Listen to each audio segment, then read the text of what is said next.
إن الحمد لله نحمده ونستعينه ونستغفره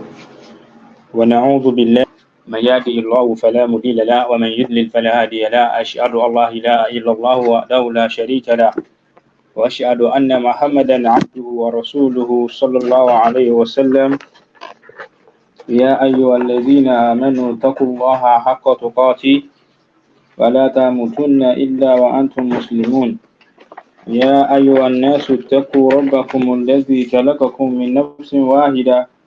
وخلق منها زوجها وبث منهما رجالا كثيرا ونساء واتقوا الله الذي تساءلون به والأرحام إن الله كان عليكم رقيبا يا أيها الذين آمنوا اتقوا الله وقولوا قولا سديدا يصلح لكم أعمالكم ويغفر لكم ذنوبكم ومن يطع الله ورسوله فقد فاز فوزا عظيما أما بعد فإن أصدق الحديث كتاب الله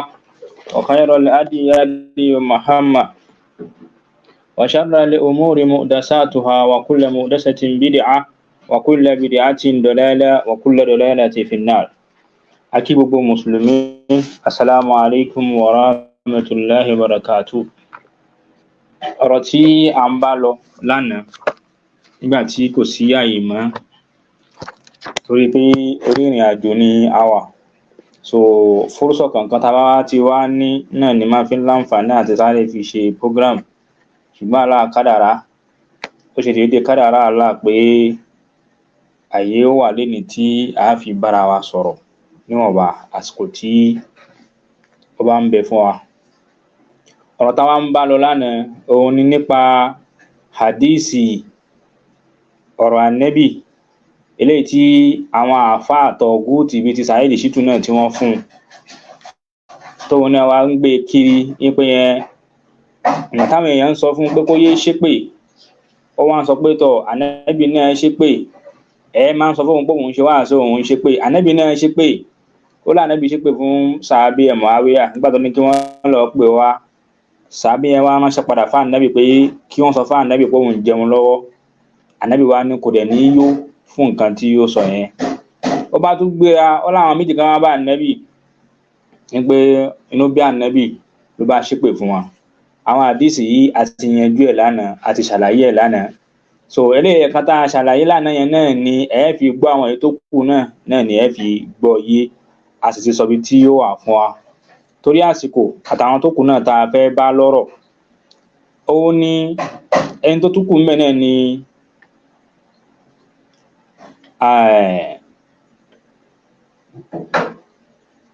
Jamiu bàbá Mofoluwaso ni orúkọ títí ẹ̀ ń jẹ́. Arákùnrin àfáà tí wọ́n ń pè ní Jamiu bàbá yìí, òun lòun sọ pé òun ń ṣe àmọ̀ràn fún oníbídíà kan tí wọ́n ń pè ní alálùbọ́sà. Alálùbọ́sà yìí gbogbo àwọn èèyàn àti àìkíwání ni àti fílọ́sọ́fà ni àti tẹ̀bílíìgì ni àti onísúfì ni gbogbo wọn lòun ń dìfẹ́ǹdì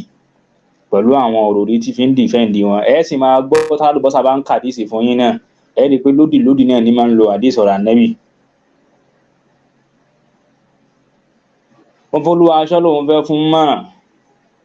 ló bá bẹ̀rẹ̀ sí ní yìn. Àkọ́kọ́ náà Mofoluwaso náà kì í ṣàáfàá náà,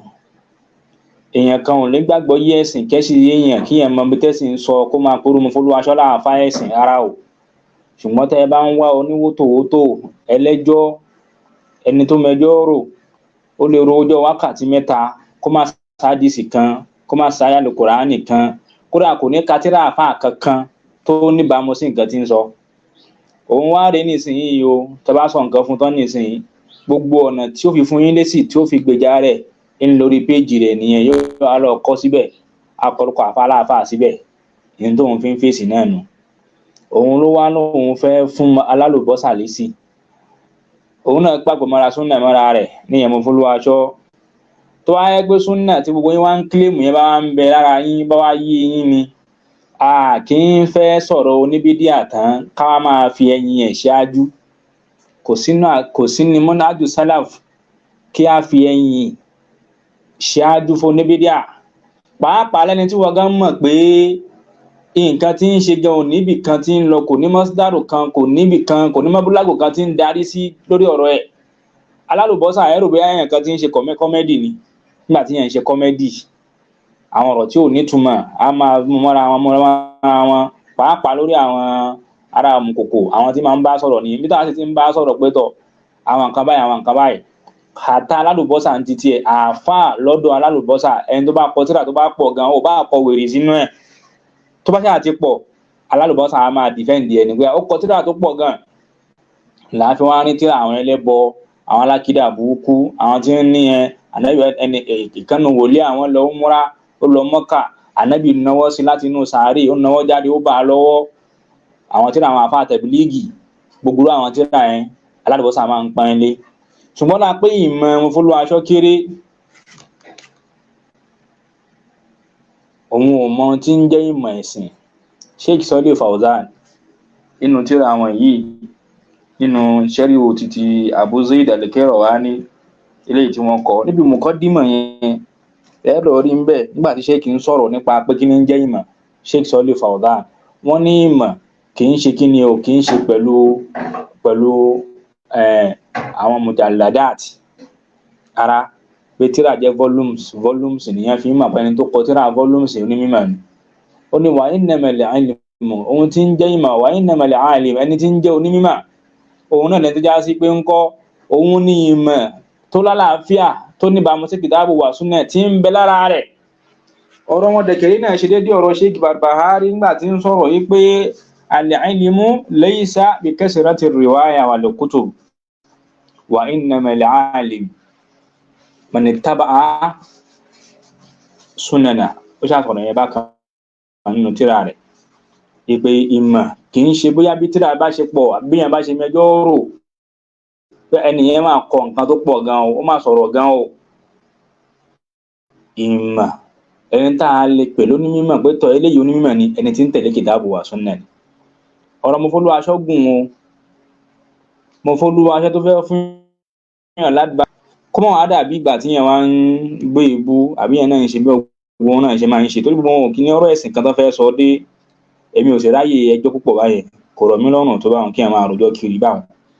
Tá bá lọ wo tírà yìí Mofoluwaṣọ tírà yìí orúkọ ẹ̀ ní al-farqu bayna an-nasiha wa ta'yir ìkànnà àwọn àfa Yámẹ́nì ni wọ́n kọ́ àfa àgbà tó ṣe tẹ̀kìdí ìmọ̀ ẹ̀ náà ní Sheikh Yahya Ali al-Hajuri muhaddisu àgbà al-Yamani òun ni wọ́n endorse tírà yẹn kí mo wá fẹ́ lò ń bẹ̀ òun ni ọ̀rọ̀ tí Mofoluwaṣọ sọ tó yin alálùbọ́sà pé alálùbọ́sà onímọ̀ ni ìmọ̀ ń bẹ lára ẹ̀ àfa náà mọ ìmọ̀ tó pọ̀ èèyàn kan ò ní sọ pé alálùbọ́sà ò ní ìmọ̀ ẹjọ́ ló ń sọ kì í ṣe ìmọ̀ kìtàbù wa sunnah. Ìmọ̀ tí kò bá ti níbàámu sí kìtàbù wa sunnah pàápàá ìmọ̀ tí yẹn fi ń gbógun tẹ̀sìn ìmọ̀ tí yẹn fi ń legalize àkídà tí ò dáa ìmọ̀ tí yẹn fi ń legalize àwọn àkídà tó tako kìtàbù wa sunnah ṣé mọ̀ nù ìmọ̀ kan nù àwọn ìmọ̀ iye àwọn philosopher tí wọ́n nímọ̀ alálùbọ́sà ò nímọ̀ tó Imam Ghazali àbí Hamid al-Ghazali kò nímọ̀ tó philosopher ní Imam Ghazali ṣùgbọ́n gbà tásìkò ikú Imam Ghazali ń tó bọ̀ wá ó túbá ó kọ tírà ń gbígbọ́ tọ́ àkídà falsafa àkídà philosophy ilmul kalam òun ti kú lórí ẹ̀ o ìmọ̀ àgbákò ni ìmọ̀ tó yẹ kí wọ́n parẹ́ ni tí gbogbo èèyàn gbọ́dọ̀ kọ́ ó kọ tírà bíi méjì mẹ́ta tó fi ṣàlàyé pé òun kí ni òun kú lórí àkídà tí ò dá o. Ẹ wo bí Imam Ghazali ṣe pọ̀ tó ní ìmọ̀ níbi tí a fi ròrí gbèrò kalẹ̀ ó sì kọ àwọn tírà pàápàá àwọn tírà náà ní Ihya Ulumil Ghazali Ihya Ulumuddin tí Imam Ghazali tírà yẹn ló ti ẹ̀rá ń pàǹtì jù ṣùgbọ́n àwọn àfáìsì já ń pè ní Imatatu Ulumuddin àwọn àfáìsì ń pè kúrò àwọn àfáà sálàfù kan táwọn tiẹ̀ wá gbìyànjú pé tọ̀ pẹ̀lú nǹkan tá a rí lákọọ́lẹ̀ Imam Ghazali kó túbá kódà níjọ́ tó kú wọ́n ní tírà Bukhari àti Muslim Sahihul Bukhari àti Muslim òun ló wà mọ́ igbáyà ló gbé sáyà ńgbà tó kú tí ń tọ́ka sí pé ó túbá ó sì kọ́lẹ̀ lákọọ́lẹ̀ lóòótọ́ ó ti rà ní ìsìn báyìí. Tọ́ tí kì í bá ń ṣe bẹ́ẹ̀ ni wọn ní máa dárúkọ Imam Ghazali fáwọn aṣọ ìmọ̀ òláwò fún wọn. Ṣùgbọ́n síbẹ̀síbẹ̀ náà àwọn àfáàrọ̀ dá àwọn tíra mi tó kù díẹ̀ káàtó. Bẹ́ẹ̀ náà ni Imam Nawawi. Imam Nawawi nígbà tí ń bẹ lójú ọ̀nà àkídà àṣáyírọ̀ rẹ̀ ẹni kan pé láàfáà ẹ̀sìn pẹ̀lú gbogbo àkọọ́lẹ̀ tó ń kó lè kọ. Ṣùgbọ́n Imam Ghazali, Imam Nawawi náà kọ tíra tó wọn náà túbá eléyìí tí mo ti kà fún wa tí mo ti mú wá láìmọye ìgbà láàyè yìí. Ìyẹn ti jìnà jù ká máa nírú alálùbọ́sà yìí mọ̀.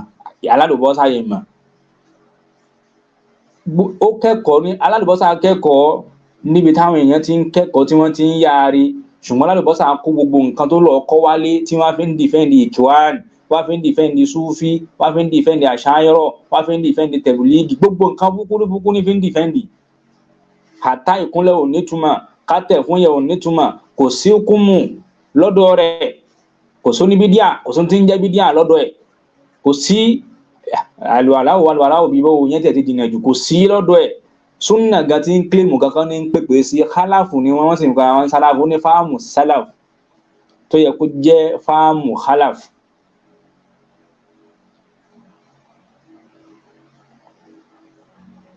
Kírú ẹnìkan wá dé ní ìsìn kí wá náà fẹ́ pẹ̀lú ẹni sákèèsí kíjá sí pé wáyìn ọ̀rọ̀ ẹjọ́ wẹ́wẹ́ ẹjọ́ wákàtí kan ni mo fọlọ́ ayé fi rẹ jọ tí láti mú wá dárúkọ yẹn fún ẹ̀yin wá lọ wo báwọn àáfàá ṣe máa ń sọ̀rọ̀ ń bẹ̀ kó lè mọ̀ pé ohun tí wọ́n náà ṣe yẹn gan náà lára àgbákò tí ń báyà tẹ̀ ń kó bá mọ́nájì sálàfù sọ́lẹ̀, lára àkóbá tẹ̀ ń kó bá súnnà nẹ́bì náà ní tí wọ́n náà ṣe yẹn wà. Ìwọ òsì ṣèbẹ̀rẹ̀ sí ní máa ṣe ìníkọ́lá àkọ́kọ́ torí wọ́n ò ní wọ́n fọ́lúwa aṣọ́ ò níbì kan là ń dájú kọ pé báyìí la tẹ̀lé bẹ́ẹ̀ pé lólóṣèlú náà ni o. Ó ń tẹ́nìkan bá wọlé nínú àwọn kándídéètì tí wọ́n ń pariwo yìí, tẹ́nìkan bá fi lè wọlé nínú wọn òun ó pa àkọ́kọ́ ẹdìyẹ òun ó fi dúpẹ́ lẹ́nu àfáà. Kódà kó tiẹ̀ fẹ́ ní lẹ́kàn pé lẹ́nìkan nù wọn gan kò jẹ́ kéèyàn wí jáde. Ṣùgbọ́n èmi ti sọ fún mo fọ́lúwa aṣọ́ àyàmọ̀ràn lèmi ń gbà mo fọ́lúwa aṣọ́ o. Wàláyé ohun tó dáa jù fún ẹni kó padà sídìí wákà kó padà sídìí orin tó máa ń kọ àti àwọn àgbo àtàwọn òògùn súnnà prophetic medicine àwọn tó nǹkan báwọn ó mọ̀ yẹn ṣe ó sì mú ní kọ máa lọ sínú stúdíò máa kọrin mo fọ́lúwa aṣọ́ lọ máa kọrin. Ẹ wá gbọ́ nǹkan tí àwọn àáfàá máa ń sọ nípa ẹni tí ń bá ń wù àbí mo fọ́lúwa aṣọ́ nínú tíra tí mo kà fún ẹ lọ wá ń bẹ tó bá ní àṣẹ PDF ẹ wá download ẹ. Àfáà yìí ń sọ̀rọ̀ bọ̀ wá nípa pé àti kí a ṣàbúrú fún yàn ká ṣèkà fún yàn ká dá wà kíyàn dánira fún yàn kó tribalize èèyàn kó ló ń ṣe nàìjíríà fún. Ẹ wá wo náà àfáà yìí wá ń rojọ́ bọ̀ wá pẹ́tọ̀ lára àwọn ẹ̀dánwò tá a wá rí lásìkò wáyé ni pé àwọn kan wá ń bẹ ń tiwọn àwọn làwọn fẹ́ ṣe nàìjíríà fún yàn wọn ó ṣe láṣejù wọn ó ṣe láṣe ètò ṣẹ́rí àṣejù àti àṣe ètò bídíà náà ní méjèèjì ń bẹnu tíra yìí náà táfà yìí náà mú wá síbẹ̀ o. Madarikun Nadhar oníbídíà làwọn méjèèjì ẹni tó wà mutawassit lẹni tó jẹ́ Ahlus-Sunnah.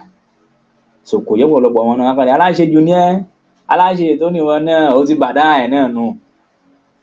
Tọ́ àfáà wa ń fẹ́ ṣàlàyé wọn àtàwọn kan lá ní ẹ àwọn ò fẹ́ búyàn àwọn ò fẹ́ ṣẹ̀yàn ìbáwọn náà fẹ́ dá sọ́rọ̀ ẹ̀sìn wọn á kọ́kọ́ máa yan oníbídíà ṣáájú kí wọ́n tó ṣe kíni o kí wọ́n tó sọ̀rọ̀ ohun tó sọ. Ẹ káàkà àfáà yẹn nítọ̀ wà mimma hada ila tiyari hadha al-kitab hadhihi al-ayyam amran. Ó ní àwọn nǹkan tí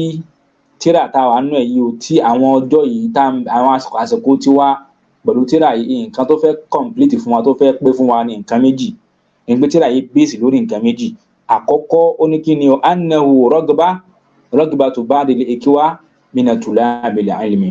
Àwọn kan náà yóò lọ máa bá àwọn apá kan náà àwọn ọmọ ẹ̀yà tí wọ́n já àwa akẹ́kọ̀ọ́ tá a ṣe ń kẹ́kọ̀ọ́ lọ́wọ́ yóò wúlò fún wa.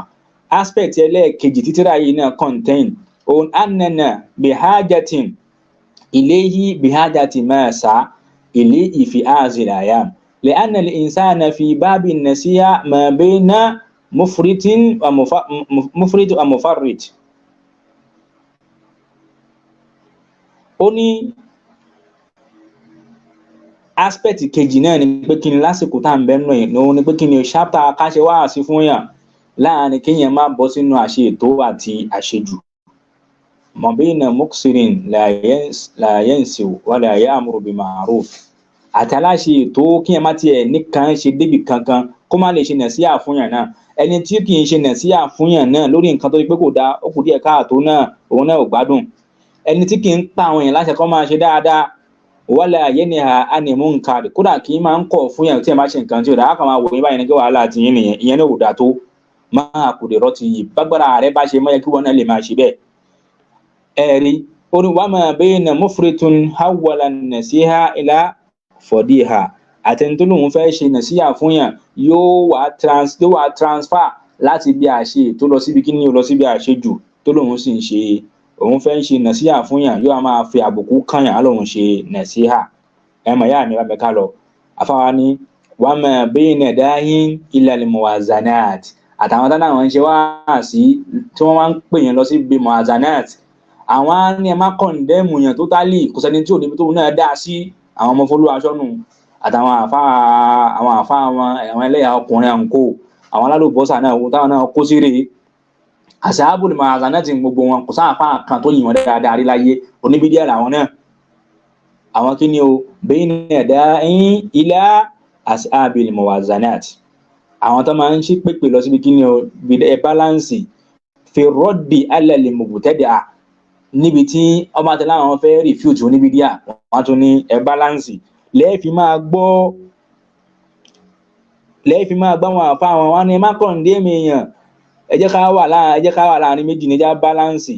ẹ jẹ́ káwọn báláǹsì ni ẹ máa sọ dáadáa wọn ẹ tún máa sọ àìdá wọn onírú àwọn nàkíbù juala náà òun náà máa ń sọ bẹ́ẹ̀ òun náà mọ nǹkan kan súnà o àwọn tí ń kílè mú súnà nìyẹn gbà tí wọn kẹ́kọ̀ọ́ wọn kíwú ni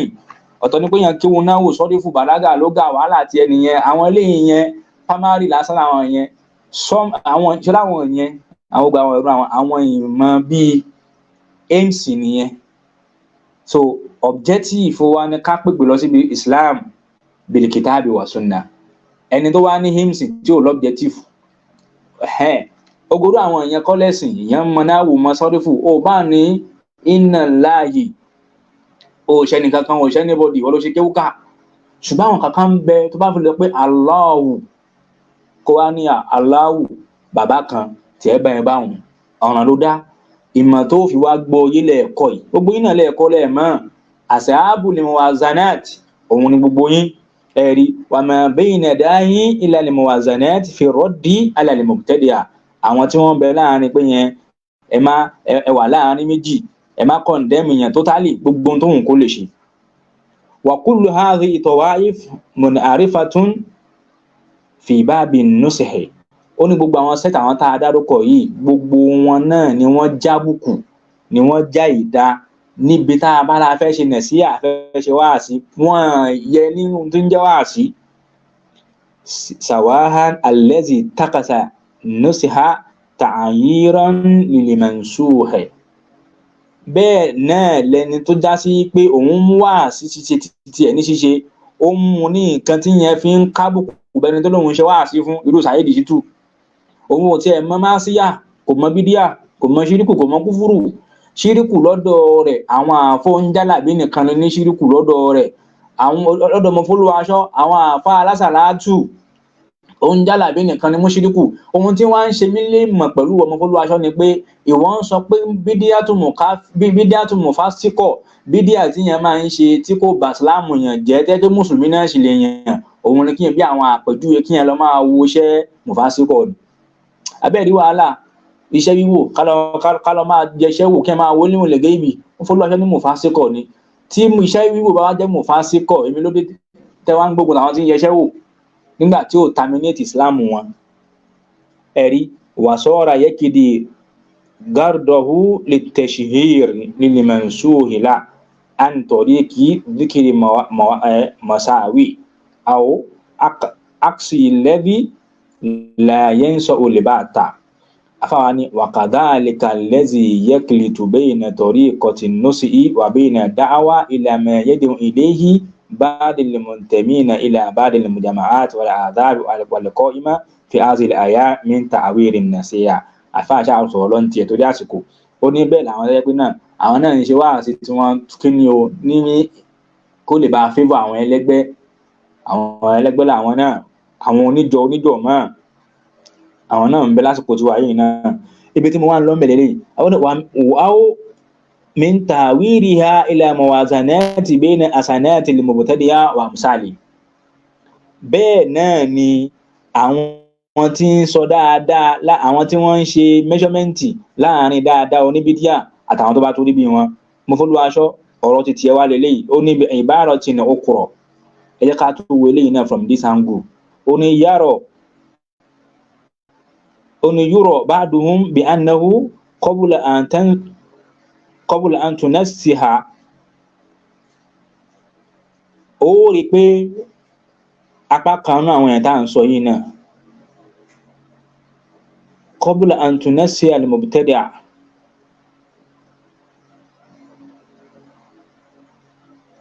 aw tunsiha báwọn ẹnu méjèèjì nasihu àti nasiha ọ̀kan náà ní méjèèjì ó ti yé ó ní ó tún máa ráwọn kan tó já sí pé káwọn tiẹ̀ tó ṣe nasiha fún oníbídíà àbí mọ́fọ́lù aṣọ aw qabla an tarudda ala al-mubtadi' kí wọ́n tó ṣe káwọn fẹ́ refute oníbídíà wọ́n fẹ́ sọ pé ohun tó oníbídíà yẹn sọ ò dáa ohun tí ń wí ò dáa ìwà tó ń wù ò dáa ohun tó kú dé káàtó bídíà ní nǹkan tí ń ṣe kì í ṣẹ̀ṣẹ̀ o ẹ̀rí allazi istunfidati nasahihu bishanihi tó dá sí pé àwọn nasiha àwọn gan yóò máa jàǹfààní fáyà lómi tí bá ń gbọ́ kí wọ́n tó sọ nípa oníbídíà yẹn la tazkuru bid'ahu aw la tuzkaru bid'ahu wọn ní dárúkọ bídíà rẹ̀ hatta tuzkara hasanati títí tí wọ́n fi máa dárúkọ dáadáa oníbídíà náà máa ń kọ́kọ́ tì síwájú náà kó tó máa sọ àìdá tó kó sí. wa hadha tariqun mukhalifun liman ajha li sunnah wal jama'ah jumlatan wa tafsila irú àwọn ṣe sí báyìí ó yapa sí man ajha li sunnah wal jama'ah in generality ìyẹn ni pé ìwà ká máa yin dáadáa oníbídíà ṣáájú ká tó ṣàlàyé ẹ̀ kó wá máa sọ pé oníbídíà ṣe báyìí àfáà yẹn nímọ̀ gan-an ó kọ̀ já sí pé àwọn nǹkan tí ń dá sí òun kọ́ ni wọ́n nídìí nílẹ̀ Yorùbá àwọn ará north wọn ní kíní kan mú fúlú aṣọ nídà yìí kí la fẹ́ fi ọ̀rọ̀ ará north ṣe níbi ẹ̀rí ọ̀rọ̀ ẹ̀sìn káàfáà tí wọ́n ń sọ̀rọ̀ ẹ̀sìn tó lóun sọ̀rọ̀ ẹ̀sìn ni o kò wá rí rẹ́fẹ́rẹ́nsì tó lè fi báàkì ọ̀rọ̀ mọ́ pẹ́já pé yẹn àwọn ará net ni yóò ṣẹ̀ṣẹ̀ wá proof pé kíní yìí dá ará net ni yóò proof pé kíní yìí ò dá ìmọ̀ òsì ni wàláyé lè àbí mo fi aláàbúra kò bá dáa fún mo fọ́lú aṣọ kó lẹ́ kẹ́kọ̀ọ́ o wàláyé kò tí ì léètì kódà gan àwọn ará net gan máa wò ó báyìí pé ìwà tó ń wù yìí ò dá ará net gan wọn ní kí n máa gbógun tẹ̀sìn ká net láìkẹ́ ará net jẹ́ family ànẹ́bí àwọn oníbẹ̀ nẹ́ẹ̀tì gan àbá yàrá nẹ́ẹ̀tì bí ibò ṣebí nẹ́ẹ̀tì ọ̀hún làwọn náà ń wà yìí là ń wá ilé kankan là ń lọ. ọ̀pọ̀lọpọ̀ àwọn tí ń bẹ nẹ́ẹ̀tì pàápàá àwọn Haúsá bídí akún ara ẹlòmíì bámúbámú àti tí wọ́n gán pè ní mùfásíkọ̀ àti mùkáfírà àtẹ̀pín ń bẹ lára ẹlòmíì bámúbámú ni onínàkàlẹ̀ ń bẹ ní ara nẹ́ẹ̀tì oníṣẹ́wọ́ṣẹ́wọ́ ń bẹ ń bẹ ẹni tí ń kúnlẹ̀ mẹ́mbẹ́ ẹni tí ń pè bá mi á sí mẹ́mbẹ́ ìkan ń bẹ mẹ́ráṣí kan bí bàtà àti máa ń kírun ó ní ohun tá a jọ múlẹ̀ ẹjọ́ kìíní àná tí yìnyín Ibrahim ní á sí wọn amúnà ti jà ní mú ní sùfítà náà ṣe fún bí 17 16 19 years ká tó gbé dulẹ̀ pẹ́lẹ́ yìí orí ibú ní mẹ́mbẹ́ ara nẹ́ẹ̀tì. àwọn Haúsá gan tí wọ́n náà tẹ̀ tó ń ṣe súnà gan nẹ́ẹ̀tì gan tẹ́lómi wà míì tẹ́ ẹ bá tún wá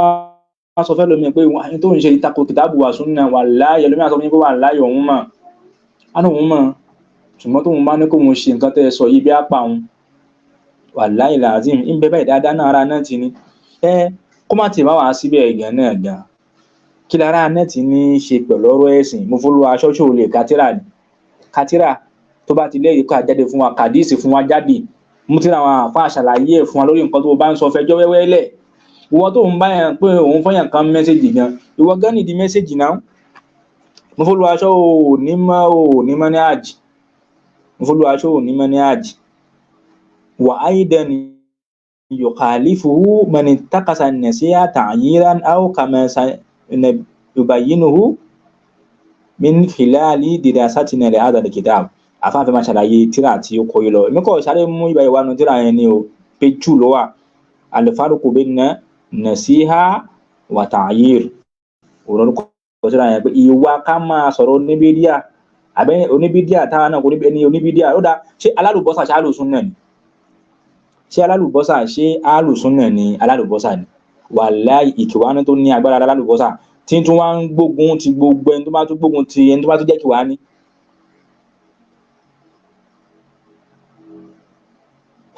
ọmọ wa ṣe báyìí o aburú yìí wá ó ní agbára gidi gan èèyàn dúró bẹ́ẹ̀ ń folú aṣọ ló bá tún gbéra ló bá tún sọ̀rọ̀ ọ̀bọ̀ wá àwọn ará nẹ́ẹ̀tì òun ni rẹ́fẹ̀rẹ̀nsì mo folú aṣọ ló bá sọ pé ọ̀rọ̀ ìbò ó ní ọ̀rọ̀ ìbò ó ní mọ́ṣálà kò ní mọ́ṣálà ó ní mọ̀sáìlù ló tiẹ̀ lò ó ní mọ̀sáìlù tìlàfíà ni ó ní àgbákò àwọn àfáà yapa lórí àfáà sálàfù ló yapa lórí ọ̀rọ̀ ìbò àfáà sálàfù àwọn àfáà tí máa ń sọ pé káwọn àfáà kan yapa lórí ẹ̀ báwọn ọ̀rọ̀ Sheikh Albani Sọ́líù Fawzan àti bóńbà sílẹ̀ máa ń fẹ́ lò irọ́ sí ni wàláhí irọ́ ni àwọn àfáà àdẹ́bẹ́ àlàágbà ṣé bẹ́ẹ̀ máa ń parọ́ pé yẹn kìtàbù wà súnà náà nìyẹn fi máa ń sọ̀rọ̀ irọ́ náà ń pa fún yín o gbogbo ọ̀pọ̀lọpọ̀ àwọn àfáà àti máa sọ fún yín pé yẹn kìtàbù wà súnà nìkan ni rẹ́fúdẹ́ǹsì lórí àgbọ́yé àwọn sàhábà sàábì olówó àgbọ́yé irọ́ náà ń pa fún yín o ọ̀pọ̀lọpọ̀ wọn tó bá ti fẹ́ tẹ̀lé fẹ́nu wọn ọ̀rọ̀ àfáà náà máa ń lò àwọn lọ síbi ọ̀rọ̀ àfáà wọn ní kódà gan ṣéèkì kínní òun náà sọ bẹ́ẹ̀ ló bá tán ẹ wá bí wọ́n léèrè pé èwo l'Ànábì sọ àwọn Sheikh Albani tí wọ́n ń sọ yìí wàláhì bàbá ńlá rọ́ ni àwọn Sheikh Albani sọ àwọn ọ̀rọ̀ yẹn níbì kan lóòótọ́ nípa ìdìbò nígbà tí àwọn èèyàn bí wọ́n nígbà tí wọ́n lọ ṣe kíní lọ́dọ̀ wọn tọ́ ṣùgbọ́n àwọn àfáà tẹ́ ń sọ yìí padà sọ àwọn ọ̀rọ̀ míì tí wọ́n fi kọ̀ndẹ́ẹ̀mù yìí tí wọ́n sọ ṣáájú tẹ́lẹ̀ wọ́n sọ èmi lóde èyí tí wọ́n sọ sì kejì yẹn ni wọ́n wá mú àwọn ẹ̀rí wá ń bẹ̀ wọ́n ń fi ẹ̀rí sí ẹ̀yin ò wá mú àwọn èyí tí wọ́n lẹ́rìí yẹn mọ́ o àwọn èyí tí ò lẹ́rìí yẹn gan-an náà ní kí ni òun lè wá mú òun ló fi ṣe àfáà yìí kọ tírà ṣéèkì yìí Abdulmalik bun Hamad bun Mubarak Ramadani Aljazairi ó kọ tírà ní مدارك النظر في سياسة بين التطبيقات الشرعية والانفعالات الحماسية الله أكبر àwọn ọmọ fọ́lú aṣọ yìí àwọn ní di kíláàsì o aláì kìí ṣe ebú ẹ̀mọ̀ kankan mọ́ sọ́dọ̀ tọ́ o látọdún yìí náà dẹ̀kẹ̀rẹ́ náà o sọ̀rọ̀ náà kò sọ̀rọ̀ ẹ̀rí léláyé mọ́ fọ́lú aṣọ ò lè kátírà ní àfáà tó wá kọtírà yìí wá ń sọ pé ìgbà tó kọtírà yìí tán tó sọ fún wọn pé àwọn ìbò tí wọ́n ń di aburú ni pé àwọn àfáà tẹ máa ń lo ọ̀rọ̀ wọn fi ṣe rẹ́fúrẹ́ǹsì ǹjẹ́ àwọn àfáà yìí gan fún ara wọn gan tiẹ̀ wá jókòó mọ̀ àádọ́ra wọn kán wọ́n máa legalize ìbò àti kán máa legalize democracy torí tíra yìí ò favour àwọn ìkíwán àwọn kan bá dìde ní bá takò àfáà yìí ọ̀rọ̀ yẹn bẹ́nu tíra yìí wọ́n bá ní Sheikh Albani ò sọ nǹkan tí òun sọ yẹn torí ọ̀rọ̀ Sheikh Albani bẹ́ẹ̀ torí pé tíra yìí ẹn tó endorse tíra yìí pé tíra yìí dáa tíra gidi ni Sheikh Albani bẹ́ẹ̀ Sheikh Albani bẹ́ẹ̀ àwọn àfáà wa kún bẹ́ẹ̀ tímútímú tí gbogbo wọn buwọ́ lù pé tíra dáadáa ni tíra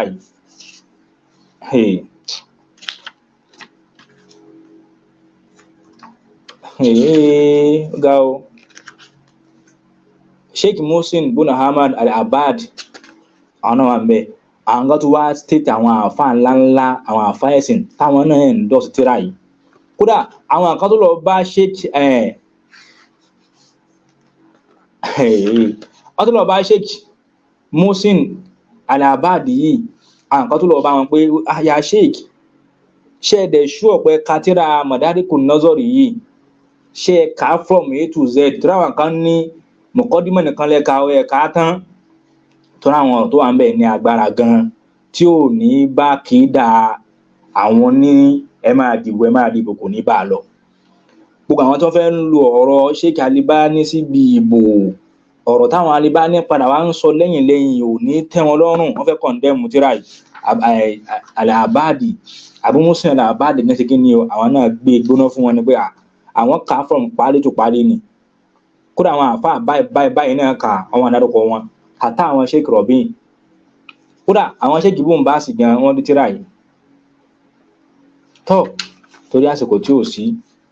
àfáà yẹn wá máa ọ̀rọ̀ kan wá síbẹ̀, ó ní ìran méjì ní ìran àwọn èèyàn tí wọ́n ń tako tíra tóun sọ yìí, tí wọ́n tún ń tako àwọn ọ̀rọ̀ tóun kọ síbẹ̀, torí pé wọ́n ráwọn ọ̀rọ̀ Albani míì tí ò bá ká dìbò lọ, Albani ń já mọ̀ pé ìbò ń kọ́ o kò tọ́, nígbà aburú bẹ́ẹ̀ lé àtẹ́rìbíyà wà tẹ́sífìyà òun ní kẹ́ ẹ gbájúmọ́ kẹ́ ẹ fi yún lẹ̀. Afáwa list àwọn kísímọ̀ àwọn èèyàn tí wọ́n gbà ti tíra tóun kọ yìí tí wọ́n gbà tiẹ̀ síbẹ̀, táwọn kan kódà tí wọ́n tún wá ń takò òun pé Sheikh Albani ò sọ bẹ́ẹ̀. Ó ní ọ̀pọ̀lọpọ̀ wọn o torí àwọn àkídà wọn, ó ní wa'lam anna alladhi dahahum ila tashwishi hadha al-kitab, àwọn tí wọ́n fẹ́ gba tíra yìí jẹ́ fẹ́ kọ̀ndẹ́mù ẹ̀, ó wá in irafuhum an manhajihi awwalan wa adam qubulihim li hada an-naqdi yuwajjihu ila shuyukhihim ka Salman al-Auda. Àwọn fámílì àwọn ẹlẹ́yà ọkùnrin nìyẹn, àwọn ìkìwánú ni wọ́n fẹ́ gba tíra Mọ̀dádíkù Nọ́sọ̀rì yìí torí àwọn ọ̀rọ̀ Albani míì tí wọ́n mú wá, àwọn ọ̀rọ̀ Sheikh míì tí wọ́n mú wá síbẹ̀, àtàwọn àkídà tí ń bẹ ń bẹ, àtàwọn ọ̀rọ̀ bídíà àwọn ìkìwánú gan bí àwọn Safarul Hawali afáyàn kọ síbẹ̀, wà máa wúmọ́ sáànìyà àtàwọn títún bẹ bẹ́ẹ̀ pẹ̀lú wọn bẹ́ẹ̀ wa hum fi hadha yuhawiluna ilsaqatilka ziyadati bi qalami la bi qalami sheikh wa lisani ma annahu alladhi qala fihim. Ṣe bẹ́yìn sọ fún wa pé irú àwọn aládùbọ́sà ní ìsìn wọ́n ní ìkìwání kìnnìkan ní wọ́n dá àwọn ọ̀dá kìnnìkan, ṣe bí Sheikh Albani fún ara rẹ̀ gan ó kọ́, ẹ wá ń parọ́ pé àwọn ọ̀rọ̀ Albani tóun mú wá síbẹ̀ pé kì í ṣe Albani ló sọ òun lòun kọ́ fún ara òun. Ó wá ní kílẹ̀ wá fẹ́ sọ nípa ọ̀rọ̀ Albani gan fún ara rẹ̀ tó àdírẹ́sì àwọn ìkìwání muflisin tó ní àwọn ní kí ni o kharijiyatun asiriyya. Ṣe bí Sheikh Albani pé àwọn ìkìwání ní kharijiyya asiriyya, gbogbo àwọn Salman Auda, àwọn Safarul Hawali, gbogbo àwọn Abdurrahman Abdul Khaliq àti bẹ́ẹ̀ bẹ́ẹ̀ lọ. Have we done everything? Okay. Kí ó ní ṣe bí Sheikh Albani sọ bẹ́ẹ̀, ó ní wà kọ́ọ̀lá ṣe bá Albani sọ pé ẹ̀rí khalafu salaf fi kẹsírin min manhajihim, àwọn ìkìwání yìí o wọ́n ká láfà àwọn sálàfò níbi ọ̀pọ̀lọpọ̀ àwọn nǹkan manhaju wọn. Ó ní ṣe bá Albani náà sọ pé kalamuhum yanhawi manhil khawarij fi takfiri martakabil khaba'ir. Ìbá àwọn khawarij ní máa ń kàfàrà àwọn èèyàn lórí àwọn ẹ̀ṣẹ̀, ọ̀rọ̀ àwọn ẹ̀ṣẹ̀ lásán wá pè yàn kèfèrí, bẹ́ẹ̀ náà ni ọ̀rọ̀ àwọn ìkìwání náà ti ṣe rí. Àfáà ni ó ní falimutakallim bi hazi al-kalimati shadidat huwa shaykhu nafsu, ẹni tó sọ àwọn ọ̀rọ̀ tó ní agbára yìí ṣe bí Sheikh Albani ló sọ ọ̀rọ̀ imawullah falimaza lam yarji'u ila al-masdar al-mahali alayhi hatta yatahaqqaqu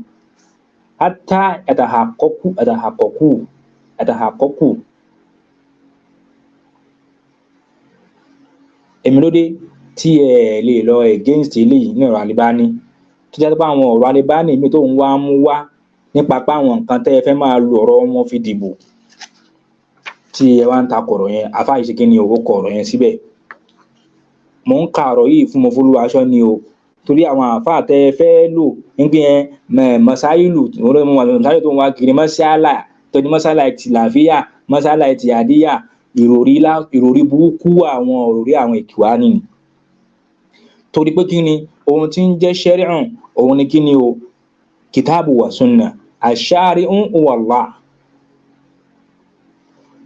Lórí ọ̀rọ̀ tírà yìí lásán àwọn ìkìwáàní gan ti kí ni o wọ́n tún sọ nǹkan tó pọ̀ gan lórí àwọn tírà yìí táwọn àfa sálàfù gan tí wọ́n tún rọ́dà tó náà fà yìí ó gbé tírà yìí lọ bá pọ̀lọpọ̀ àwọn àfa ṣùgbọ́n ní tó endorse tírà yìí jù gangan fún ara rẹ̀ Sheikh Albani ni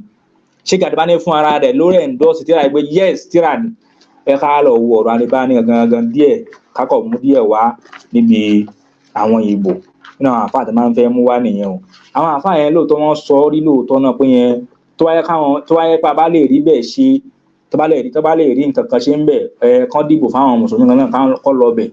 kán lè ṣe kí ni o kí wọ́n lè lọ fi rí dáúlà islam kí wọ́n lè fi rí gbé dúró pé akẹ́dọ̀jọba ṣẹ̀dá islam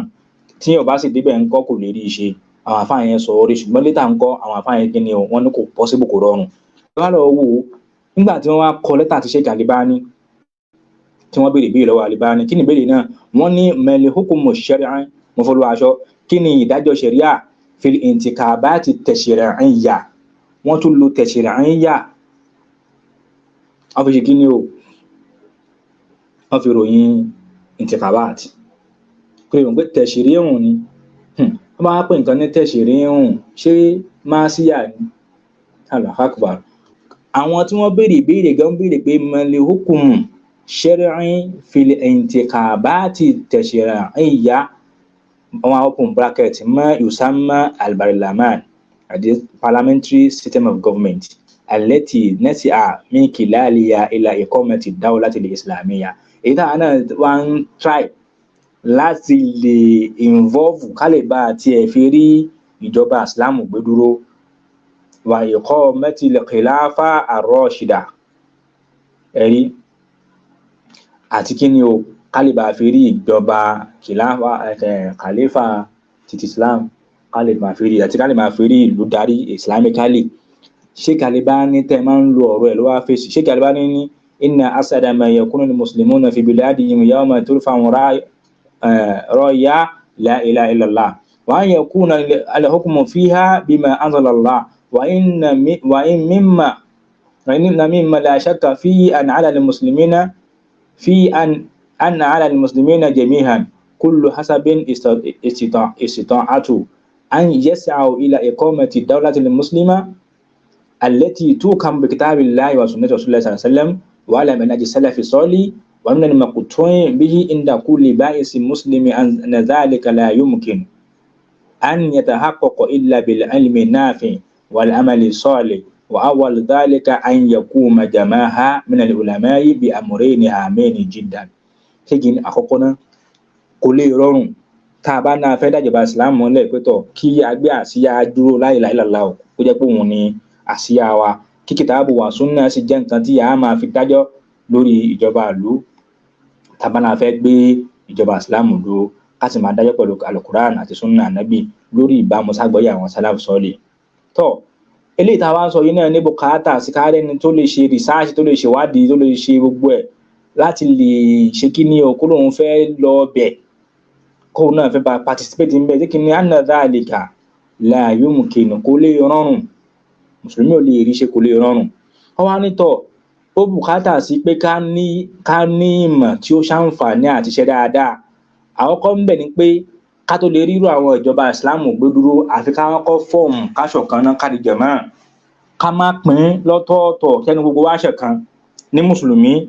a lè rí ẹ̀tọ́ tiwa náà gbà pé kíní yìí gbogbo mùsùlùmí Nàìjíríà a ní nǹkan báyìí láfẹ́ tí ó sì sí ìyàtọ̀ ń bẹ ó wá ní bùkátà àti kárí jàmáà tó jẹ́ àwọn onímọ̀ lórí ọ̀rọ̀ méjì àkọ́kọ́ náà taqdimul ilmi nafi' àwọn àfáà iṣẹ́ táwọn fẹ́ ṣe ní pé kí ni káwọn máa ti ìmọ̀ tí ó ṣàǹfààní síwájú ila man hawla minal muslimin fáwọn mùsùlùmí wala sabila ila dhalik illa bi an yaqumu bi tasfiyatil ilmi alladhi tuwarisuhu mimma dakhala fihi min ash-shirkiyyati wal wasaniyati hatta sara aktharuhum la ya'rifuna ma'na qawlihim la ilaha illallah ìtẹ́ ẹ̀ka ọkọ̀ ṣe ni pé kí ni o ká gba ojú ọ̀nà pé tọ̀ káwọn kọ́ bẹ̀rẹ̀ sí ní máa fọ́n ìmọ̀ ká táwọn èèyàn ó fi lágbọ́yé nǹkan tí ń jẹ́ la ilaha illallah ẹni tawhid káwọn kọ́ pa ẹbọ rẹ náà ká pa òòṣà rẹ وأن هذه الكلمة الطيبة تستلزم توحيد الله في عبادته تعالى وحده لا شريك له فلا يستغاث إلا به ولا يسبح ولا ينظر إلا له ṣé kí wọ́n ṣàlàyé tawhid ń bẹ nìdí náà tọ́rọ̀ yẹn pọ̀ gan pé eléyìí gangan ká kọ́ lọ́ọ́ ṣe náà torí pé kẹ́límà yìí tí yẹn bá gbọ́ yé tó mọ tawhid níbi ìjọsìn rẹ̀ pé Allah nìkan ló yẹ ní ìjọsìn ẹ̀rí èèyàn ó jìnnà ṣẹbọ èèyàn ní máa wá protection níbi nǹkan míì àyàfi pẹ̀lú ọ̀dọ̀ Allah èèyàn ní máa dún nǹkan míì àfàlà ni ó máa ṣe fún èèyàn sì ní máa ṣèlérí Allah ni ó máa ṣe fún èèyàn sì ní máa sin nǹkan míì fún Allah nìkan pẹ̀lú tá Allah ṣe kí ni tá Allah ṣe ní òfin. Ẹ wo ọ̀rọ̀ Sheikh Albani tó lọ bẹ́ẹ̀. Ìbádà wọn nígbà náà bá ti wá délé yìí ṣe náà ni ìbádà wa wá di nǹkan tẹ́wọ́gbà. Yóò di nǹkan ṣé kí ni káwọn àfáà mójútó kí wọ́n ṣe máa káwọn èèyàn ní tíra fíkíù ẹ̀rí kó níbi àwọn ìròrí láti máa mọ ìgbìyànjú pé tọ́ ilé ìtì àdá ti ni tó ká láfa súnà tó lálàáfíà. Àwọn àfáà yìí ní ìsàn ní mọ́sálà ìtìyàdíyà tó ká láfa súnà tó sọ̀híà àwọn eléyìí ò mọ̀ ó ní hátà tẹ̀kúnà ìbádàtuhum makbula títí dìgbà tí ìbádà àwọn èèyàn fi dìtẹ́wọ́gbà ẹbọ ìtì ìparẹ́ ńlú àwọn èèyàn gbọ́tà òyì dìye gbogbo náà ń fowó kiri politics lẹ́yìn pèpè sílẹ̀ ní candidate ẹ̀rí ṣé kí ni eléyìí ló yẹ ká kọ́ mójútó náà bẹ́ẹ̀ náà sì ni ká mójútó tasfiyatu sunna mimma dakala fiya ala marna al-ayam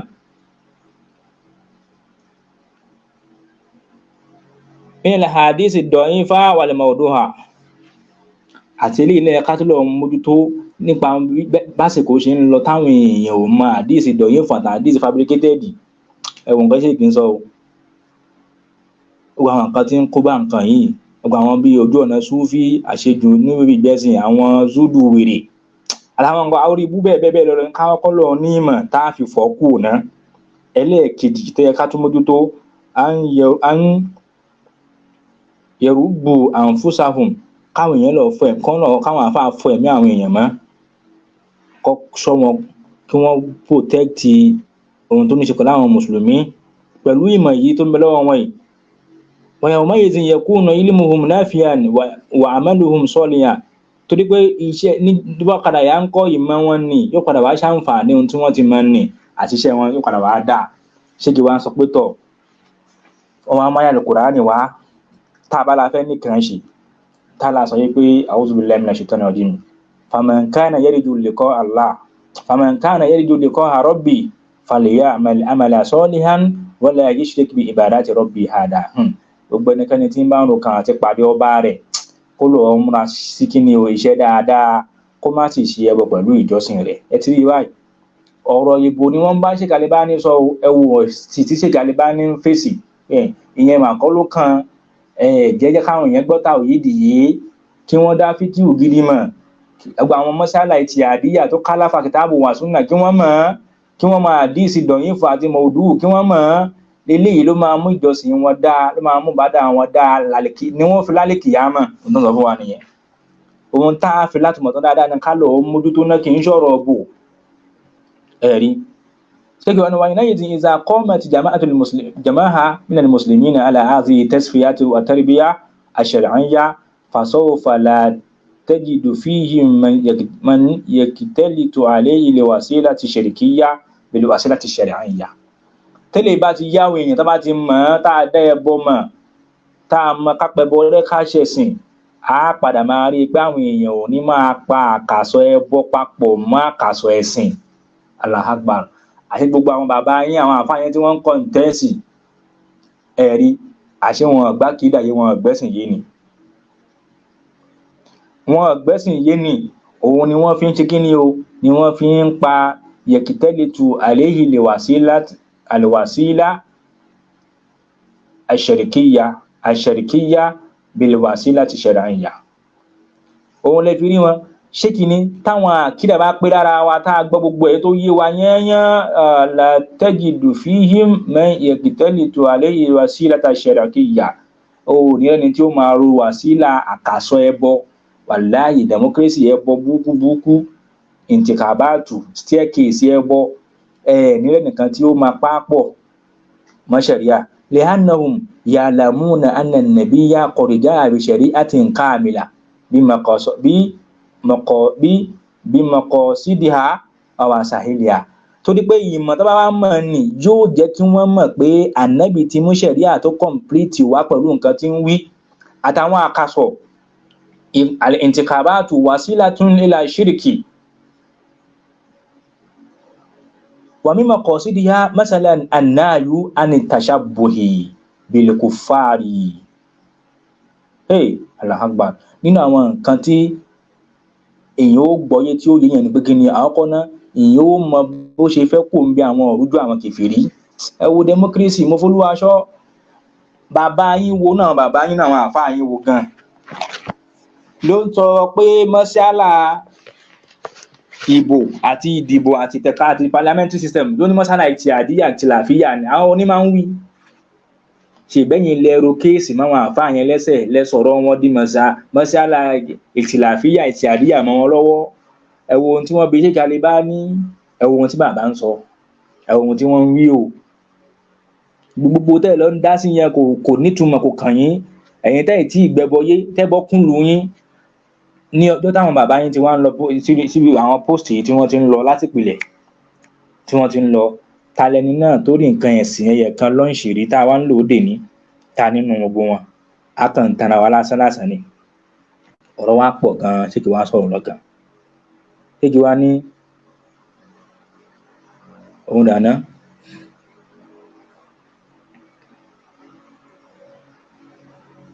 ó ní àwọn àmọ́ àwọn àkàsọ̀ àwọn ẹlẹ́bọ àwọn kèfèrí yẹn ẹ wá mọ ti wọn àti àwọn ètò wọn ẹ wá lọ ṣàfitì ẹ tí ìtẹ́yìn náà ń kọ́ ṣe ẹ wá sọ the culture wàmí ní nínú àwọn nǹkan tó ń ṣe ìtìyàrò lè hukam wà náwó àbí tọ́dé kọ́tìlẹ̀ intikabat Allahu Akbar ẹ̀yin náà tó wá mú system ẹ̀ tó wá mú style àwọn tí wọ́n ń ṣe òfin tí wọ́n ń ṣètò òru lójú ọ̀nà kí ni o àfi ká gba ọ̀nà àbò débẹ̀ ṣé kì ní fa inna hazihi wasila tatanasabu ma'a kufrihim wa jahlihim allazi la yufariqu bayna al-iman wal kufri àsọtẹ́yìn náà mú yìí staircase tẹ́yìn náà mú yìí náà ṣe kí ni o òun náà ń ṣèrànlọ́ bá ẹbọ àwọn kèfèrí ni lọ kúfúrú àwọn kèfèrí ni àtàìmọ̀kan wọn eléyìí tí ò lè ṣèyàtọ̀ láàrin ìmánì àti kúfúrú system democracy ìdìbò ẹ fẹ́ vote lọ bí ìbò ni tẹ́yìn náà fi lo democracy tẹ́ bá wá débẹ̀ tán ìjọba ètò ìdájọ́ ìlú tí ò lè ṣèyàtọ̀ láàrin ìmánì àti kúfúrú wàlà bayna sọ́ọ́lì wa tọ́ọ̀lẹ̀ kò lè ṣàlàyàtọ̀ láàrin nǹkan tó dáa tó kù díẹ̀ káàtó wàlà bayna zákàrí wal unsa kódà kò differentiate kò fà láàlẹ̀ fọkùnrin àtobìnrin ṣe bọ́ba wa ń sọ pé afanaj'alu lil muslimina kal mujrimin ẹfẹ́ àlè mú mùsùlùmí bá ti ṣe mú kèfèrí náà ma lakum kayfa tahkumun kí ó dé tẹ́ fi ń dádọ́ àwọn ẹjọ́ bẹ́ẹ̀ aláàtún sọ ń bò míì pé walida zakaru wa kal unsa ṣe ẹfẹ́ ọkùnrin wóbìnrin ni inú parliamentary system of government kò sí tí ń jọkùnrin kò sí tí ń jóbìnrin o everybody ní equal right ṣe lè ilẹ̀ fẹ́ pè lẹ́sìn wa kadhalika ya'lamuna anna an-nabiyya ṣe bẹ́yìn èyí náà ẹ̀yìn èèyàn yìí náà mọ̀ pa nàbì innama bada bi iqamati dawlati al-islamiyya bi da'wa ila tawhid ṣe báwọn èèyàn yìí náà mọ̀ pa nàbì pẹ̀lú báwọn ìjọba ìlú náà ti ń bẹ lásìkò ànábì òwò bẹ ó gbájúmọ́ bá a ṣe gbé dáwọ́lá islamiyya dúró pẹ̀lú dáwà lọ síbi tàwíìdì ni tá a bá gbọ́ tàwíìdì yìí nígbà tí bò nígbà tí democracy tá a bá wá ṣọ̀kan tá a bá wá pé gbogbo mùsùlùmí country yìí ẹni wá wá kò síbi pé ẹ máa lo òfin tiwa fáwa. wàtàdírù min ibadati tawagit ànábì ń ṣe dáhà lọ síbi kí ni ń ṣàwọn èèyàn lára kó ń bẹ ìjọsìn ẹbọ ni wàtẹ́lẹ̀bíyàtì man yastajibu lida'watihi ala al-ahkam ash-shar'iyya àti bó ti ṣe ń tọ́ àwọn tí wọ́n bá gba ìpèpè ẹ̀ lórí àwọn ìdájọ́ ẹ̀sìn ànábì ń bí òdiwọ̀n lórí ẹ̀ hatta saru kal jasadi al-wahid idha ishtaka minhu ahaduhum tuda'in lahu sa'iru al-jasadi bis-sahri wal-hama gbogbo wọn wá di nǹkan tó dá sí pé wọ́n di ara ẹyẹ kan tó dá sí pé bí kan bá ń porogun òmìnira tí bá ń pariwo òmìnira gbogbo àwọn oríkèéríkèé ara tó kù náà yóò máa pariwo òmìnira kódà kí wọ́n ní ibà tí bàbá fi lè múbì kan àbí tí táífọ́ọ̀dù múbì kan tí sickness bá múbì kan lágbo ara gbogbo ara ni wọ́n ó gba ìnira yẹn ni wọ́n ó gbà pín fún yàn àwa mùsùlùmí náà láti dì bẹ́ẹ̀ tá a bá di ara ẹyẹ kan tóun tó bá dé bá ojú dé bá imú dé bá ojú ẹ̀rí ẹnu wọ́n ó ṣọ̀kan ara ẹ̀ sì ṣe ṣùgbọ́n títà òyìnbó báyìí tí ìṣẹ̀kan àìtí ilé rẹ̀ sì ṣe ìyẹn là ń sọ lọ́wọ́ la àìtí ìbọnú ẹ̀ ni wọ́n wá ń sọ pé bẹ́ẹ̀ nìkan máa wá wọlé wàá pa àkókò adìyẹ wàá fi dúpẹ́ fún Allah èèyàn kan wọ ilé lórí òfin tó fẹ́ lọ lo òfin ẹbọ fún wa ìwọ sì ń dúpẹ́ fún Allah pé wọ́n ń lo òfin ẹbọ fún wa nìkan tó wọlé o wá tó wá pa ìdìyẹ òfin dúpẹ́ o ṣé orí pé o ti sọnù ṣé ìmọ̀ ẹ̀sìn ni ẹ̀yin tẹ́ ń béèrè àwọn lecture wa lórí Telegram lóòótọ́ náà mo ti rí àwọn messages tó pọ̀ gan àtàwọn call nípa Telegram wa inshallah láìpẹ́ láì jìnnà wọ́n á máa upload ẹ̀ àwọn nǹkan kan bí méjì kan la nídìí tó ní fault nínú àwọn instrument wa tá a fi ń ṣe program so inshallah tá a bá ti rectify àbí tá a bá ti rí ṣe tá a ti get ẹ̀ padà so a máa send it sórí page wa so jẹ́ ká ní sùúrù fúngbà díẹ̀ náà ni inshallah so àwọn wáàsí wa yẹn ń kọ́ wọ́n máa upload ẹ̀ ní sùúrù by next week àbí 2 weeks time gbogbo ẹ̀ máa rí ń bẹ̀ inshallah ìta wa ń lọ ní ṣéèkì wa sọ̀rọ̀ àwọn ọ̀rọ̀ Sheikh Albani nìyẹn o ó ní kálọ̀ ọ̀dẹ̀yẹ kan kálọ̀ jẹ́ kí ni o kálọ̀ di ẹ̀yà kan ọ̀rọ̀ Albani nìyẹn àwọn ṣéèkì náà ń tọ́ka sí pé wọ́n ṣe kí ni o wọ́n endorse ìbò wọ́n fọwọ́ sí kẹ́ẹ̀ dìbò níbi tí ẹ̀ lu òfin níbo ló ti wáyé mọ́sálà tìlàfíà mọ́sálà tìlàfíà mọ́sálà tó já sí pé bí ìgbàláàyè mú tiẹ̀ mú tèmi wà kì í jẹ́ bí ọ̀rọ̀ àkídà máa ṣe o aláì ẹ̀yin tẹ́ ń pa àwọn ilé ìlàpá ẹ̀yin lẹ́ba tí wọ́n jẹ́ o aláì lẹ́ ń kó bá wọn fúnlọ́ aṣọ tó bá tó bẹ̀ sọ̀rọ̀ lọ mú mọ́sálà tìlàfíà yẹn wá táwọn àfà ṣe tìláàbù tó bá yẹ kí mọ́sálà tìlàfíà ni àwọn àfà òfin lè mọ́ra wọn lórí ẹ̀ wá gbọ́ bí Sheikh Mukbil bó ṣe fáyà àwọn àfà yìí Sheikh Albani àfà Sheikh Mukbil ló jẹ́ o kódà wọn ọ̀tẹ̀ wọ́n àfà wọn ni wọ́n tún pè wọ́n lórí fóònù pé ẹ ṣe lè ṣerú fatiwa bẹ́ẹ̀ ní pé yẹn lè dìbò ṣé kí ni èèyàn sọ pé yẹn lè dìbò mo kọ̀ ní tí nira méjì bá dé ìkan rọrùn ìkan le ká sì mánéjì tó rọrùn yẹn náà nì tó bá jẹ́ kí mọ́sálà tìlàfíà ni wọn kì í challenge yẹn lórí ẹ̀ kò lè bá gbọ́ yé ẹ wá wo tíra yìí ti close kìíní ìbáyìí okay tíra yìí Tuhfatul Mujib ala Asilatil Hadir wal Gharib Sheikh Mukbil Al-Wadi ní wọ́n tíra yẹn wọ́n wá béèrè kan lọ́wọ́ Sheikh Mukbil ẹ wá wo mọ́sálà tẹ́lẹ̀ pé ní tìlàfíà o wọ́n ní hitaja ashabul intikhabat bi qawli al-Albani Ibn Baz Ibn Usaymin kama qawlukum fi dhalik àwọn tí máa ń dìbò wọ́n fi Ibn Baz ṣe rẹ́fẹ́rẹ́nsì wọ́n fẹ̀rọ̀ Sheikh Sọ́lé Usaymin ṣe rẹ́fẹ́rẹ́nsì àhàgbà tí ló wá fèsì wọ́n dúpẹ́ fún Allah wọ́n tọrọ ìkẹ́gẹ́ fún Ànábì Muhammad àwọn aráalé Ànábì àtàwọn tó nífẹ̀ẹ́ Ànábì wọ́n sì jẹ́rìí pé Allah ńkọ́ ló yẹ ní ìjọsìn pé kò sẹ́nìkan tó ṣe yẹ ní ìjọsìn ju Allah lọ ọba tí ò ní orogún tó ṣé kí wọ́n ń tọ́ fa ashabul intikabat ṣẹlẹ̀ àwọn oníbò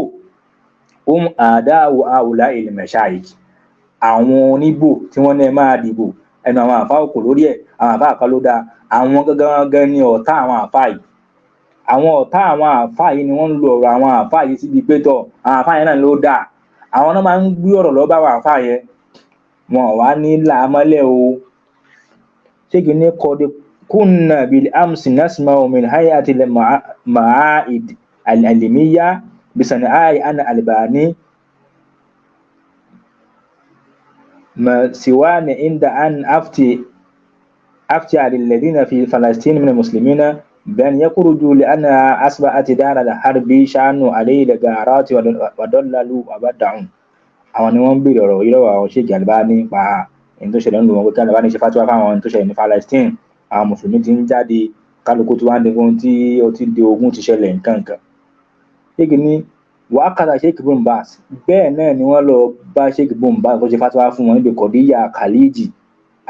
àjàmú وعند أن أفتي بصلح مع اليهود أنا نتكلم على هذا مع قطع النظر من سعة هذه الفتوى فأجابوه وحملوا عليه ومنهم يوسف القرضاوي لا بارك الله فيه الله أكبر فهم يريدون إراق أهل العلم ولا تسلو لهم حزبية إلا إذا تيجى إلى استفتائهم فالحزبيون يسأبون إلى مشايخهم أمثال القرضاوي وفلان وفلان أما العلماء فلا يسأب إليهم بل يريدون إراقهم. ẹ̀rí ní àwọn ní bídíà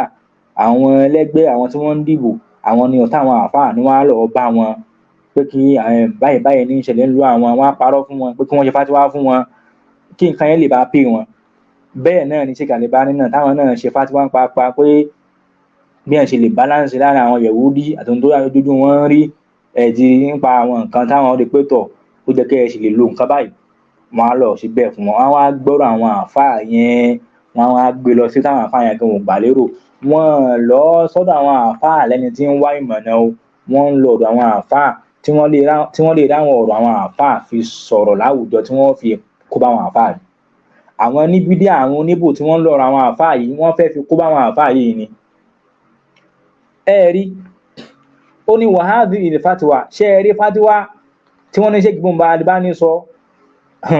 kọ̀dí àti tí Albani sọ tí Sheikh Sọ́lí Usaimin sọ tí Sheikh Ibn Baz tí wọ́n ní wọ́n sọ ń pa àbò ó ní kọ̀dí tasalitu bi shaniha àbí Sheikh Albani afisahullah ó ní èmi fún ara mi mo ti kọ́ ọ̀rọ̀ Sheikh Albani lórí ẹ̀ tó wáyé kí mọ́sálà ìtìláfíà ni kò nídìí pé à ń kọ̀ọ̀lù wọn bí ẹ̀ bá gbẹ́sìn yìí ó gbẹ́sìn yìí ló fi kọ̀ọ̀lù wọn tó bá gbẹ́sìn yìí ohun tó wá fi lè mú àwọn àfáà tí wọ́n fi kọ́ ọ̀dọ̀ Sheikh Albani kì í ṣe mọ́sálà tìlàfíà o wọ́n pè wọ́n tún challenge wọn ni pé ẹ lọ túbà mi nǹkan tẹ́ sọ yẹn ẹ lọ change kó mbẹ́ ẹ rọ̀já ẹ lọ ṣẹ́rí padà kó mbí nǹkan tẹ́ sọ ó ní wàkúrì tùlá mọ́ á sọ fún Sheikh Albani kéyìfà àbáyàtà intikhabat ẹ sàyà Sheikh kí ló dé tẹ́ fi legalize pé yẹn lè dìbò tẹ́ sọ pé ó tọ́ kọ́ọ̀là Sheikh Albani wá fún mi lésì ó ń ánẹ̀mọ̀ àbáàtùwà mi ò sọ pé ó dáa o walakin min babi irtikabi akhafi dararain ṣùgbọ́n afojú wo ni àwa rí pé kan kọ́ ìkànlẹ̀ ju ìkan lọ ni Sheikh wa ni fananzuru al-asala fil jazair akhafu dararain am asala a'zamu dararain Sheikh ẹ lọ wò ṣé ohun tó ṣẹlẹ̀ ní Jazair tí wọ́n ti dìbò ṣé àkáfùrà rẹ̀ nìyẹn náà àbí azọ́mùdọ̀rà rẹ̀ àbí ohun tó tiẹ̀ wá lè jù yẹn lọ ló ṣẹlẹ̀ wákọ̀rọ̀ wò tarjamata Abi Hanifa ẹ lọ wo biography Abu Hanifa tajiduna ulamahana ẹ̀yìn àwọn àfáà ẹ̀sìn wa yanhauna anir ra'yi wal istisan tí wọ́n ń kọ̀ fún wa pé ẹ má mú làákàyè agbárí Abu Hanifa o ويرون أنه سبيل الاتزال وسبيل التجاوم pé Abu Hanifa ńkọ́ ẹ̀rí ìmáa ń lo philosophy ló máa ń lò ó ń fi ìròrí ṣẹ̀sìn ni ẹni pé ó ń Sheikh yìí ń sọ fún Sheikh Albani pé tọ̀ ẹ wà very careful torí nǹkan tẹ́ ẹ sọ yìí ọ̀rọ̀ ráyù ní kì í ṣọ̀rọ̀ ẹ̀sìn ìyẹn tí ń sọ fún wọn indirectly nìyẹn fatiwa tẹ́ ẹ ṣe yìí fatiwa philosophy ni o ẹ wá lọ wòye sí Abu Hanifa o gbogbo àwọn àfẹ́ẹ̀sì ni wọ́n ní ká wà very careful pẹ̀lú Abu Hanifa torí wọn níbi àwọn dájú ẹ̀sìn tí máa ń fi làákàyè ẹ̀mú wá tí ò lẹ́rìí àti níbi kí ni o ẹ̀rí lójú ọ̀nà ibi tí wọ́n ti pa àwọn nǹkan tí ń sọ òbẹ́sìn mu ojú ọ̀nà Jahmiyya amma fatwa Sheikh Albani ṣe rí fatwa Sheikh Albani fahum yaqudunaha min zamanin qadim àwọn èèyàn tí ń lo fatwa yìí ti pẹ́ o wọ́n ní ẹ lè lọ dìbò ìdẹ́kílẹ̀ rí Sheikh Albani ní pé bọ̀rọ̀ wọn ìbò náà dáa bóòbáàtì náà sọ Sọ́lí Usaimin náà sọ tí kì ní wà á mọ̀ Sheikh Ibn Usaimin ṣe rí Sheikh Sọ́lí Usaimin títí ẹ̀ famin àjíìbì amóríyí ẹ̀rí ibi ìmọ̀ tó ṣe mí níbi ọ̀rọ̀ Sheikh Sọ́lí Usaimin ni pé annahu yarimul adhaba wal jama'at ọ̀hún sọ wípé ẹgbẹ́ ò dá kádájọ́ lè ò dá wàyẹ̀bíhù mẹ́ ó wà áàzọmù wà ákọ̀tàrù mínìhà ìsìn wá ń pà mí tí ohun tó wá burú tó wá léwu jẹgbẹ́ lọ wáyàlẹ̀ intikhabat òun ni ká lọ dìbò vote allati iya wasilatun ila demokratiya tó já sí pé wọn gan ni àkàtà lọ síbi democracy. tó bá já sí pé mọ́ṣálà ìtìláfíà ni àbí mọ́ṣálà àwọn fàdọ́ìlà àkáàmù ni kì í ṣe nǹkan tá àfáà lè sọ àwọn tí wọ́n sọ yìí, ṣùgbọ́n àwọn àfáà tí wọ́n ń sọ ọ̀rọ̀ yìí fún wọn lẹ́yìn ọ̀rọ̀ yìí ni ọ̀rọ̀ alẹ́bánẹ́ tí mo kà lẹ́ẹ̀kan tó ní kò pọ́síbù ẹ fìbò lẹ̀ o pé ẹ̀rọ ẹbọ ni ká lọ gbájúmọ́ báwọn èèyàn ó ṣe kó ń bí ẹbọ kò sí tó kàn yín pẹ̀lú bò. Sheikh Sọ́lí Òṣèlú náà tọrọ ẹ̀ ṣe onímì fátíwá rẹ̀, Bóun Báàsì náà tọrọ ẹ̀ ṣe mi fátíwá rẹ̀, ṣùgbọ́n àwọn tí wọ́n ti ń lò ẹ̀rí mìǹsámẹ́nì kọ̀díyìn láti tipẹ́tipẹ́ ni wọ́n ti ń lo ọ̀rọ̀ àwọn àfáà yìí pẹ́kẹ́ lọ dìbò, àwọn àfáà náà ló dìbò. Bàbá yìí kí ló ń jẹ́ ó sì sọ lórí mímbà yìí láìpẹ́ yìí, ẹ wo àti ọdún náà ti ń pariwo pé àwọn àfáà yìí ti sọ̀rọ̀ míì lẹ́yìn fátíwá yìí, èyí ṣe tẹ́ mú kan tẹ́ fi kejì kalẹ̀ torí pé ẹ fẹ́ pèrò sọ́kọ̀ ni. Mọ́fọ́lúwaṣọ APC ni Mọ́fọ́lúwaṣọ ẹ̀rí ni APC lòun náà wọ́n ti ń pè láàfá olóṣèlú ní ìsìn. Ẹ wo ló àfẹ́sà òkè àfẹ́sà kọ́ láwọn ò ní dìbò níta wọn, ṣùgbọ́n wọn ò ní kẹ́yìn tí wọ́n bá fẹ́ dìbò kẹ́yìn má dìbò ètò wọn ànáwó sì pé ẹni báyìí Jàgàbánì náà kíní kan ní ó wọlé. Àwọn àfáà nù ni Allahu Akbar. Gbogbo àwọn nǹkan báyìí kò sí tó kàn àfáà ń bẹ̀, kò sí tó kàn àfáà ń bẹ̀. Kódà kó máa rú lẹ́mìí ẹ pé ó pọ́sibù kẹ́ni báyìí kókó wọlé sí ipò wọn yẹn kò jẹ́ kí wọ́n wá sọ kó wá kọ́ sórí gbangba àgbáńlá ayé báyìí pẹ́ni báyìí wọ́n náà ń contest wọ́n náà ń campaign nù. Mọ́fọ́lúwaṣọ campaign pé tí candidate àwọn bá wọlé òun apẹ̀lẹ̀yẹ. Ẹ̀sà òkè náà campaign òun náà kọ́ síbẹ̀ pé Jàgàbánì nǹkan àwọn ewu tó ń ṣẹlẹ̀ rí o. Fa aqulu li ha'ula'i mulabisin mo sọ fẹ́yìn tẹ́ ń lo ọ̀rọ̀ àwọn àfáà yìí law taraja ha'ula'i al-mashayikh báwọn àfáà tẹ́ ni wọ́n sọ àwọn ọ̀rọ̀ yìí bá rọ̀ já tó bá gún pò ń bí ọ̀rọ̀ ipá ọ̀rọ̀ yìí ò dá àwọn òsọ mọ́ o akuntum mutarajji'ina an hadha am la sẹ́yìn náà máa rọ̀ já ẹ̀ nílùú ọ̀rọ̀ yìí mọ́ ẹ̀ kó ń bẹ́ wàláhì àwọn èèyàn kó ń bẹ́ o ní Nàìjíríà evidence wọn nípa ààbò àwọn àfáà yìí ni àwọn àfáà yẹ̀kẹ́ wọn lẹ́rìí philosophy wọn ni ideology scholarly endowment tí wọn làwọn fojú ara wọn wò pé tọ̀ kò sábúrú tẹ́ bá ti lè ríṣẹ́ lọ ṣe ṣùgbọ́n wọ́n ń jẹ́ mọ̀ pé ẹ̀ lè ríṣẹ́ kò rọrùn. Wa naqulu àwa ń sọ fún yín tiwa o innana nara hurmata at-taqlid àwádìí kíyàn máa kọ́ṣe àfáà kẹ́ máa tẹ̀lọ́rọ̀ àfáà tí ò lẹ́rìí kẹ́ máa tẹ̀lọ́rọ̀ àwọn àfáà níbi tí ò ti lẹ́rìí fala yajuzu lana an nuqallida Sheikh al-Albani kò wá tọ́ fún wa ká máa kọ́pù Sheikh al-Albani lórí fatwa tó ṣe yìí wala Sheikh Bun Baz lórí fatwa Bun Baz lórí nǹkan tí wọ́n sọ yìí wala Sheikh Ibn Usaymin àti Sheikh Sọ́lí Usaymin níbi ọ̀rọ̀ tí wọ́n bá sọ tí ò bá ti lẹ́rìí ní kitabi wa sunna fa inna Allah ta'ala yaqulu fi kitabil karim tó wípé Allah tó dá gbogbo wa ń sọ fún wọn nínú al-Qur'an a'udhu billahi minash shaitanir rajim ó ní ittabi'u ma unzila ilaykum Allah ní ẹ tẹ̀lé nǹkan tí wọ́n sọ kalẹ̀ fún yín min rabbikum látọ̀dọ̀ ọba tó dá yín wala tattabi'u min duni awliya ẹ gbọ́dọ̀ tẹ̀lé lòmíì kẹ wá tún nífẹ̀ẹ́ lòmíì lẹ́yìn Allah qalila ma tadhakkaru ṣùgbọ́n àwọn díẹ̀díẹ̀ ní rántí nǹkan tá a sọ yìí wa yaqulu subhanahu wa ta'ala Allah tó wá ń tẹ̀ síwájú tó ń sọ náà rọ̀ míì Allah ní wala taqifu ma laysa laka bihi ilmun ẹ má lọ dúró sí stance ibi tí ò bá ti rí clear evidence. Gbogbo àfáà tẹ́ ẹ bá rí tí ń bá ń sá lọ ìdí evidence tí ò clear tí ó wà authentic ẹ̀ rí copycat ni.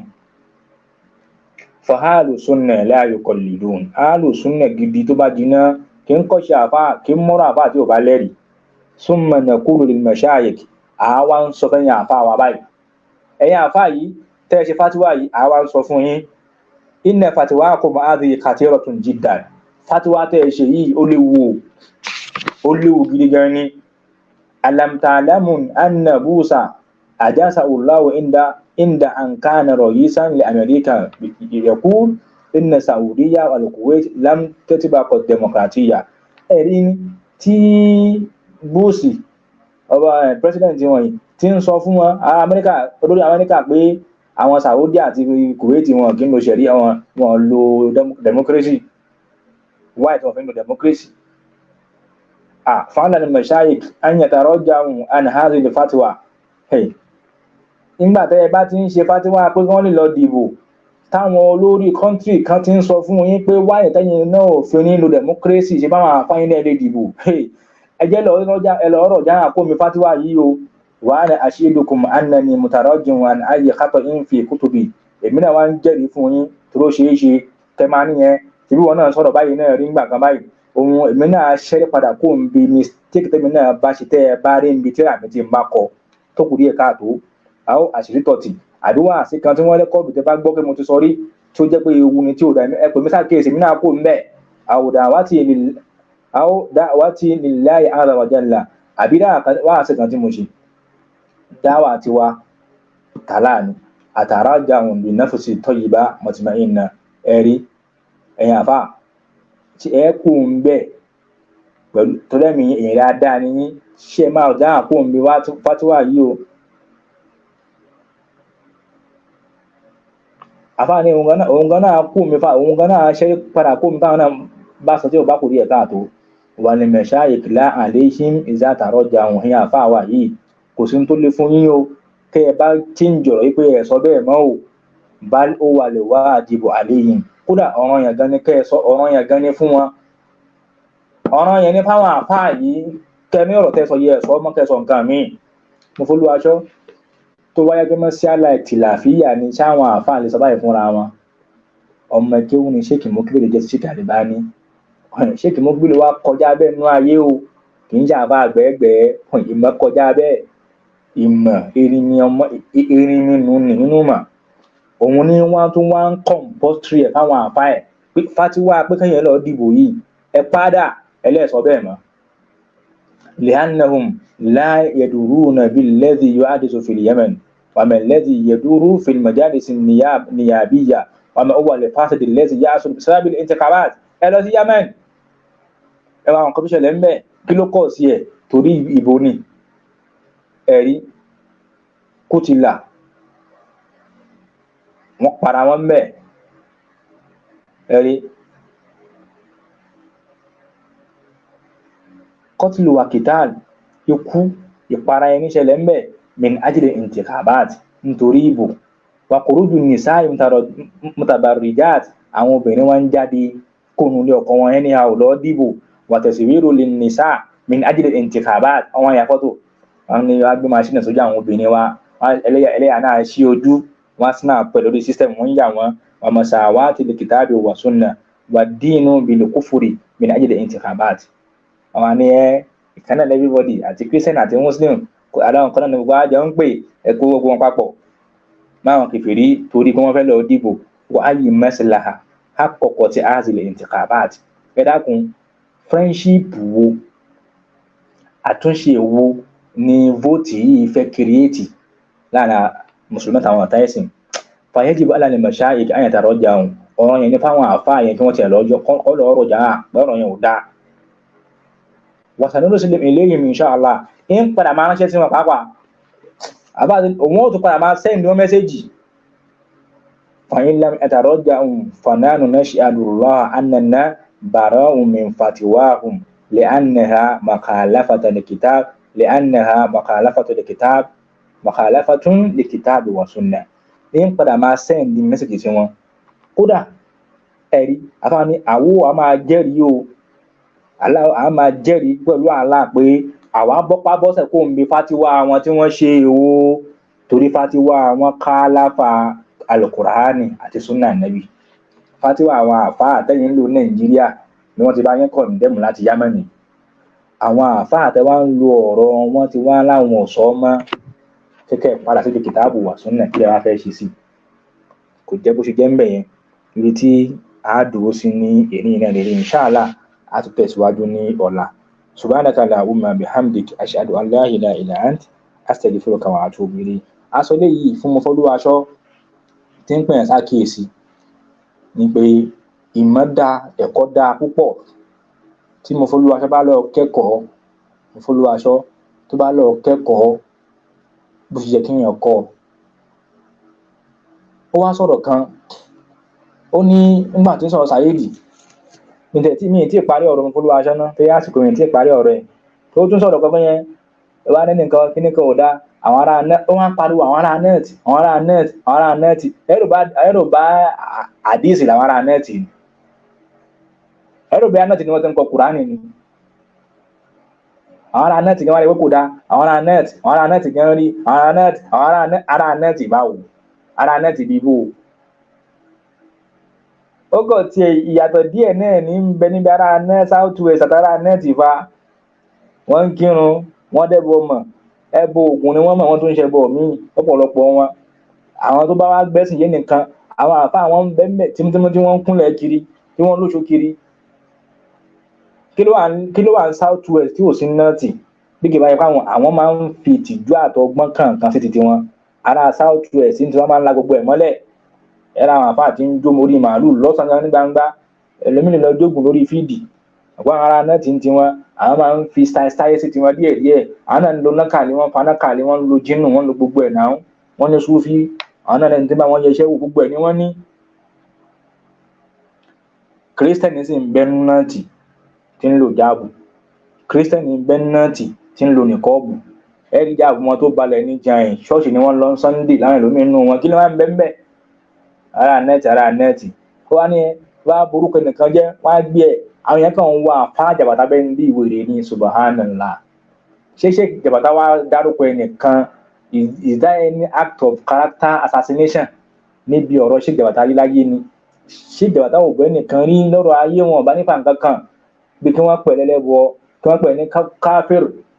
tó bá ṣe kúfùrù pẹ̀lú àwọn májẹ̀mú ẹ̀ ṣùgbọ́n táwọn nǹkan yìí wá túmọ̀ character assassination ẹ̀kọ́ ẹ̀ náà ni ò tíì sí ìmọ̀ náà ni ò tíì sí fún ọ tó bá kọ́ ẹ̀kọ́ láspẹ̀tì ṣẹ̀ríà tó bá yí ọ tó bá tún kọ́ ẹ̀kọ́ lágbọ́nrin ẹ̀sìn education yóò yí ọ ìyàtọ̀ ń bẹ láàá ọ̀dà ṣé ń bẹ nínú constitution Nàìjíríà pé kíní kan jẹ́ kúfúrú kíní kan jẹ́ bídíà ni ẹni máa fi lè pẹ́ nìkan ló ní bídíà ní Nàìjíríà wọ́n á fi lè gbé ní ṣé gọ́fúmẹ̀ntì ṣé òfin ìjọba mọ tí ń jẹ́ bídíà lọ station lọ rìpọ́ọ̀tù ń sẹ́yìn pẹ́tọ̀ mo wá rìpọ́ọ̀tù yẹn kan kí ló ṣe o ó ló ní bídíà ní mí wọ́n á ní kí ló ní bídíà wọ́n á ní innovation ó ní innovator ní mí wọ́n á ní sẹ́yìn ọ̀fẹ́ ṣe innovator ni wọ́n á rí pọ́ọ̀rọ̀ tó ń sọ pé àbẹ ti sẹ́wọ́n ni tó dáhùn ọmọ tí ń jẹ́ bẹ́ẹ̀ ó ní kèfèrí ní mí wọ́n ní yẹn kí ní jẹ́ kèfèrí káfíìrù torí pé àwọn ọmọ fún ara wọn òfin ìjọba àlùmọ́ aláwọ̀ babaláwo ẹni pé ó ń kọ̀m̀pí ẹ̀mí kan láwọn abálíìsì wọ́n ní yẹn ẹ̀ẹ́dẹ̀ sọ fún pé ẹ̀gbìn sábálíìsì òun ni olúwa ṣe wá sọ ìdàkudà ní wọ́n ń pariwo lé lórí wákàtí kan kó o sì fi ru ẹjọ́ bámúbámú kódà kò dárúkọ tí ẹ̀yẹ kan kó tiẹ̀ introduce ẹ̀ka tẹ̀ lọ́kàn wò. a máa tẹ̀síwájú lórí ọ̀rọ̀ Mofoluwaso inshallah àtàwọn tó wà ń bẹ̀rẹ̀ tá a tó kọ síbẹ̀ náà torí àwọn náà ń kọ́ àwọn múmi ìbálò tó kọ síbẹ̀ náà kọ́ wọ́n sọ ọ̀rọ̀ kan irọ́ ni wọ́n pa o irọ́ ni àfààyàn náà pa lórí ọ̀rọ̀ tí àfààyàn náà sọ. a sọ̀rọ̀ lórí assalamu alaikum wa rahmatullahi wa barakatuh.